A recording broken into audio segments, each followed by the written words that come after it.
This is a Squiz podcast. We're your shortcut to being informed.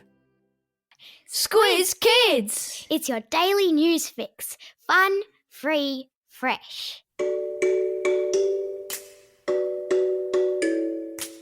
Hello and welcome to Squiz Kids, your fresh take on what's happening in the world around you. I'm Bryce Corbett. It's Monday, May 24. In Squiz Kids today, vaccine hope at last. Volcano erupts in the Congo. Simone Biles breaks another record, and long live rock and roll. That's what's making news, kids style.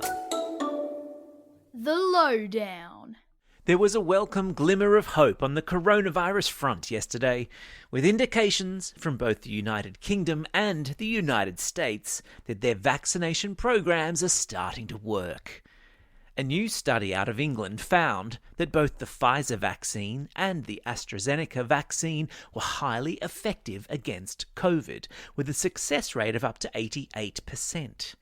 Meanwhile, over in the US, and after enduring a horror 6 months with more people falling ill from COVID than any other country in the world, it was announced at the weekend that the widespread vaccination program there was working, with new coronavirus cases falling to the lowest level since June last year.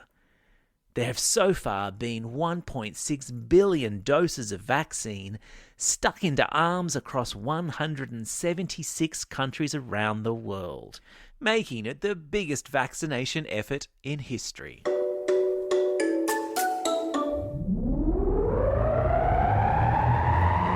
Spin the globe. Each day we give the world globe a spin and find a news story from wherever it stops. And today we've landed in the Congo, a country in Africa, where a volcano that's been dormant for 20 years has erupted, causing the residents of a nearby city to flee in panic.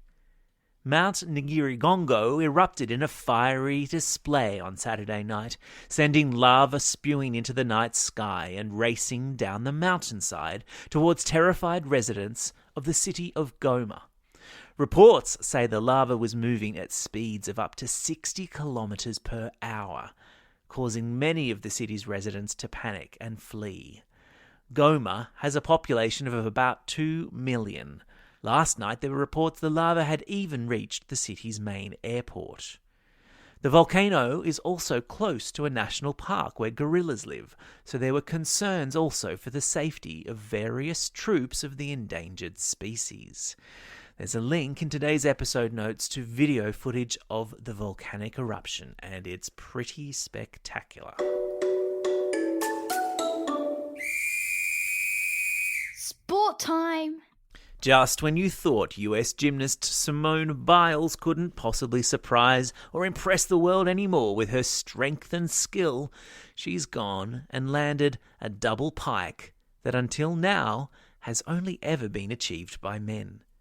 The Yurchenko double pike, as the vault is called, requires a gymnast to sprint down the runway, do a round-off onto the springboard, then backhand spring into the vault at such speed that they transition into a double backflip with their legs straight as an arrow before somehow landing on their feet. Which is exactly what Simone did over the weekend, winning the US Gymnastics Championships in Indiana and booking herself a ticket to the Tokyo Olympics. With a total of 30 World Championship and Olympic gold medals, Simone is the most successful gymnast in the United States and the third most awarded gymnast in the world. There's a link in today's episode notes to video of her gravity-defying vault.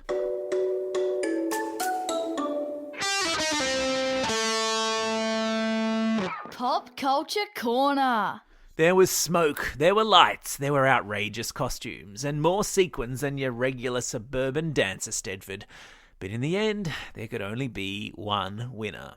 And it was Italy's rock band Maneskin who won the night, as the Eurovision Song Contest reached a characteristic over-the-top climax in Rotterdam yesterday morning. The winner is decided by a combination of judges and public voting. And each year hundreds of millions of people around the world tune in and take part. This year's competition came down to the wire, with Italy, France, Switzerland and Malta all in contention. But Finally, it was the public vote that got Italy across the line. The lead singer was so excited he split his trousers. Admittedly, they were very tight trousers. Don't believe those trousers were tight? Check out the link to their performance in today's episode notes.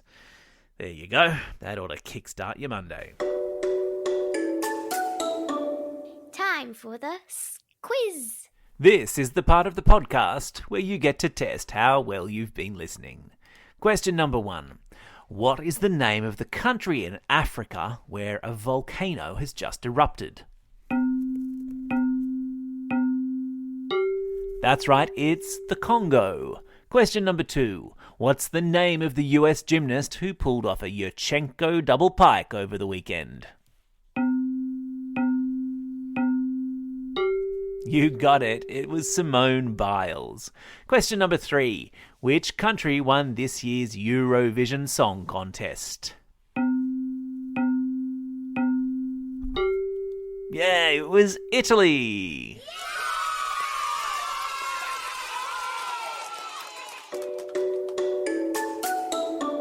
Shout-outs. It's May 24, birthday of Brisbane Lion and Brownlow medalist Lachie Neale, Aussie swimmer Emma McKeon, and Andy Lee of Hamish and Andy fame. It's also a special day for these Squiz Kids celebrating a birthday today. Taj from North Nowra, Jansen from Vaucluse, Rudy from Preston, Lucas from Lockleys, Alice from Kingsford, Natalie and Anya from Carindale, Nicola from West Ryde, Solen from Williamstown, James from Canberra, and Kaya from Woongarra.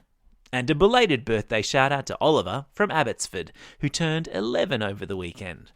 And today's classroom shout-outs go to Miss Michos's 5M class at Croydon Park Public School, 5 Olive at Bowen Public School, Mrs. Cotton and Mrs. Walters Year 4 class at Holy Spirit Primary Curry, 4D from St Ives North Public School, and the Year 4s in Room 20 at Carnaby Rise Primary School.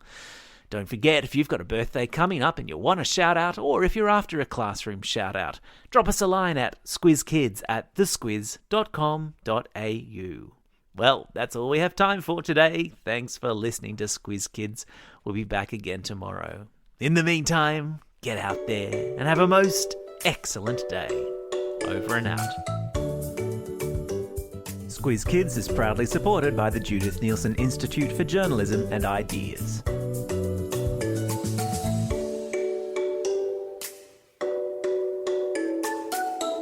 Squiz Kids! It's your daily news fix.